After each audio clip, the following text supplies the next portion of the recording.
Hello students, आप सभी का स्वागत है मेरे इस यूट्यूब चैनल पर। अगर आप इस चैनल पर नए हैं या अभी तक आपने मेरे इस यूट्यूब चैनल को सब्सक्राइब नहीं किया है तो जल्दी से सब्सक्राइब कर दीजिए और बेल आइकन को भी प्रेस कर दीजिए ताकि अगली वीडियो सबसे पहले आप तक पहुंच सके।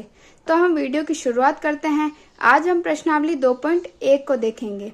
ठीक है, तो इसमें पहला प्रश्न क्या है, किसी बहुपद px के लिए y बराबर px का एक ग्राफ नीचे आकृति 2.10 में दिया गया है।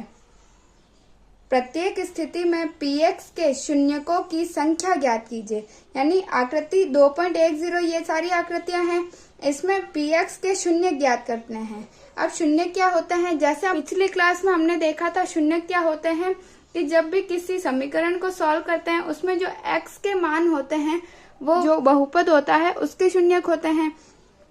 तो यहाँ पे भी एक बहुपद px है तो x के शून्य ज्ञात करने हैं। तो यानी इन सभी में जो भी, जैसे ये एक दे रखा है बहुपद, इससे ये एक रेखा बनी है। ठीक है, तो ये x को जितनी बार कट करेगी उसमें उतने ही शून्यक होंगे, यानी जितने x के मान होंगे उतने ही शून्यक होंगे। तो जैसे पहला है कि इसमें ये जो रेखा दे रखी है, ठीक है, तो ये x अक्ष पे कहीं पे भी कट नहीं कर रही है, तो इसमें शून्यकों की संख्या क्या होगी, 0 होगी। तो इसमें शून्य कितने होंगे, 0 हो जाएंगे। जैसे दूसरे में क्या है, ये एक रेखा है, ये x को यहाँ पे कट कर रही है, केवल एक ही बिंदु पर कट कर रही है, इसीलिए इसके शून्य क्या होंगे, इसके शून्य होंगे 1। फिर ये वाला बहुपद है, इसमें ये रेखा बन रही है, ये एक यहाँ पे, एक यहाँ और एक यहाँ, यानी इस बहुपद के x अक्ष पे या x के मान कितने हैं, 3 मान हैं, तो इसके शून्य भी कितने होंगे, 3 हो जाएंगे। तो शून्य कितने होंगे, 3 हो जाएंगे।